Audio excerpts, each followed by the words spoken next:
दोनों आप लोग का देखिएगा सेम होता है, चाहे तो इसको डिमेरिट बोल सकते हैं या नहीं तो इसको क्या बोल सकते हैं, देखिएगा, नहीं तो इसी को हम लोग क्या बोल सकते हैं, डिसएडवांटेज ऑफ, देखिए डिसएडवांटेज ऑफ मिक्स इकोनॉमी। इसका पहला डिसएडवांटेज में क्या आता है, लिमिटेड फ्रीडम। अब देखिए लिमिटेड फ्रीडम मतलब फ्रीडम तो है लेकिन एक सीमा तक। मिक्स इकोनॉमी के यही तो पहचान होता है, सब चीज़ का बात नहीं लास्ट में। हाँ बहुत ये बात हुआ ना, तो देखो इधर, हाँ देखिएगा, लिमिटेड फ्रीडम मतलब क्या होता है, सब चीज़ का सीमा तो है, सब चीज़ का फ्रीडम तो है लेकिन एक सीमा तक। यही तो मिक्स इकोनॉमी का पहचान है। प्रोड्यूसर का प्रोडक्शन करने का पूरा आज़ादी है लेकिन एक सीमा तक। बिहार में भी सब चीज़ बेचने का आज़ादी है लेकिन बस खाली शराब छोड़कर, चावल दाल गेहूँ कपड़ा लता जो बेचो बस खाली शराब को छोड़कर। समझ में आ गया, भले घर पर पहुँचा दो, समझ में आ गया। तो इस मिक्स इकोनॉमी के पहचान होता है कि सब चीज़ का फ्रीडम है लेकिन एक सीमा तक। ये पहला टॉपिक आपको समझ आ गया। प्रोड्यूसर को भी फ्रीडम है, जो मन प्रोड्यूसर है freedom to produce any goods but have a certain limit. हर चीज़ के अंत में जाके क्या लग जाएगा, यही एक पहचान है मिक्स इकोनॉमी का। मिक्स इकोनॉमी का यही क्या है आपका पहचान है कि लास्ट में जाके क्या लग जाएगा, लिमिट लग जाएगा। चलिए लिखना स्टार्ट कर।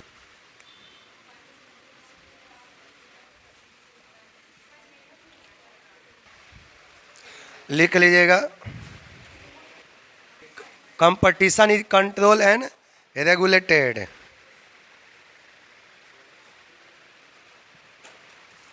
देखिएगा टॉपिक डालिए, चलिए अब सुनाए स्टार्ट कीजिए। Competition is control and regulated, इसका मतलब मिक्स इकोनॉमिक में याद है कि आपको पहले बता चुके हैं, मिक्स इकोनॉमी का एक ही पहचान होता है। मिक्स इकोनॉमी का क्या पहचान होता है, एक ही पहचान होता है, सबके लास्ट में जाके क्या लगेगा, मिक्स इकोनॉमी की यही पहचान है। पूरा खुश रहो लेकिन एक सीमा तक ही खुश रहो, पूरा घूमो लेकिन एक सीमा तक ही घूमो, कुछ भी करो लेकिन लास्ट में जाके क्या लग जाएगा, समझ में आ गया। देखिएगा तो मिक्स इकोनॉमिक में ये एक देखिए क्या सेकंड नंबर है, कंपटीशन इज कंट्रोल।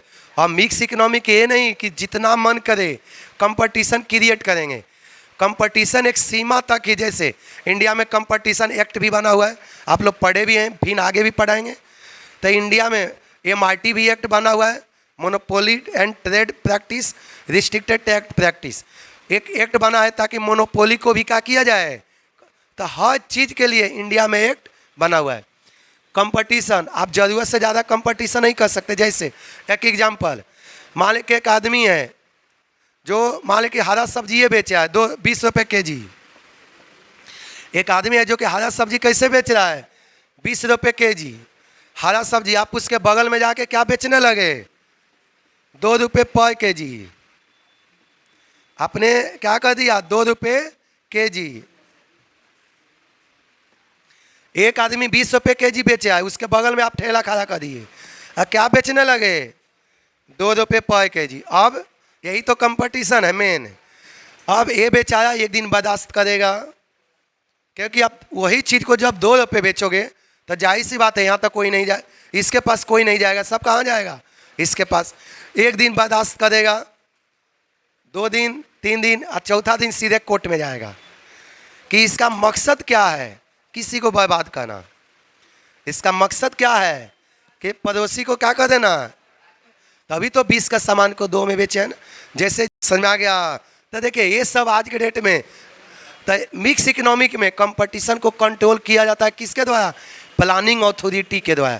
कंपटीशन करो लेकिन एक सीमा तक, उससे ज़्यादा नहीं। आपको रेगुलेटेड, इस इकोनॉमी को रेगुलेट कौन करता है, सेंट्रल प्लानिंग अथॉरिटी और स्टेट गवर्नमेंट बहुत कुछ तक। देखिएगा आप जानते हैं ना कि देश को 2 भागों में बांटा गया है, सेंट्रल गवर्नमेंट और स्टेट गवर्नमेंट। तब कोई चीज़ को सेंट्रल गवर्नमेंट कंट्रोल करती है, जो स्टेट से रिलेटेड होता है उसको कौन कंट्रोल करता है, स्टेट गवर्नमेंट। समझ में आ गया। तो ये तो लाइन आप लोग को क्लियर हो गया। चलिए लिखना स्टार्ट करिए।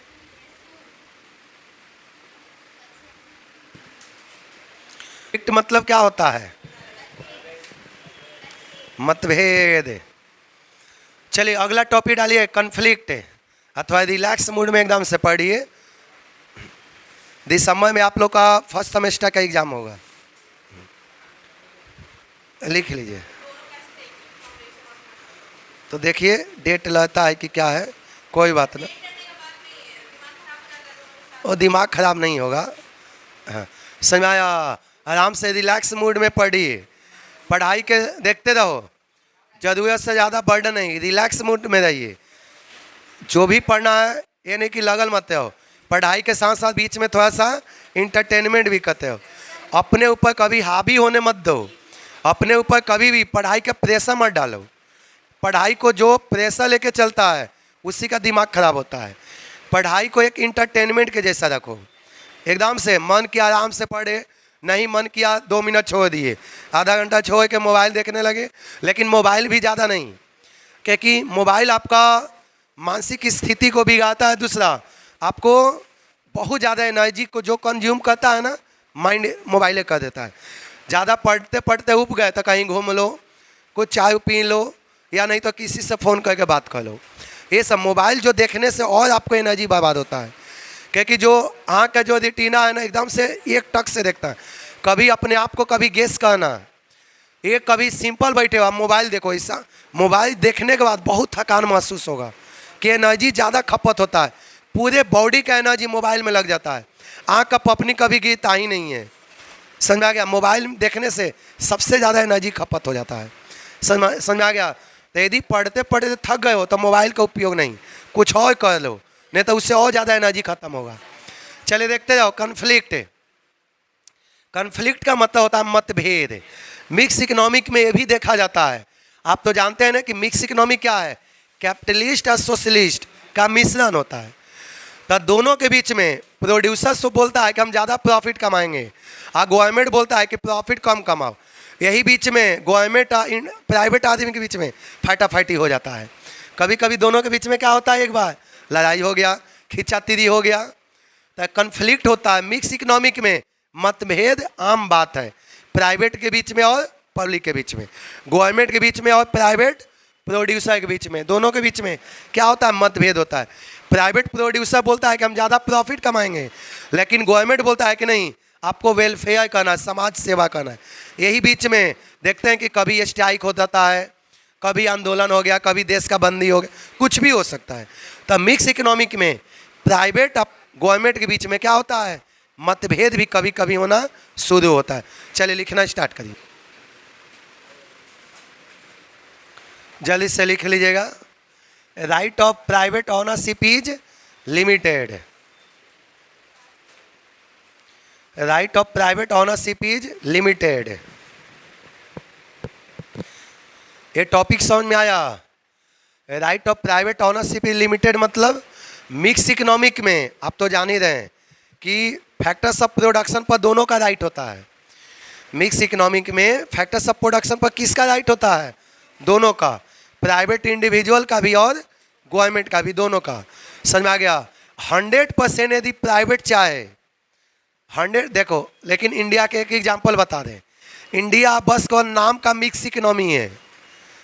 इंडिया केवल क्या है, नाम का केवल बनावटी मिक्स इकोनॉमी है।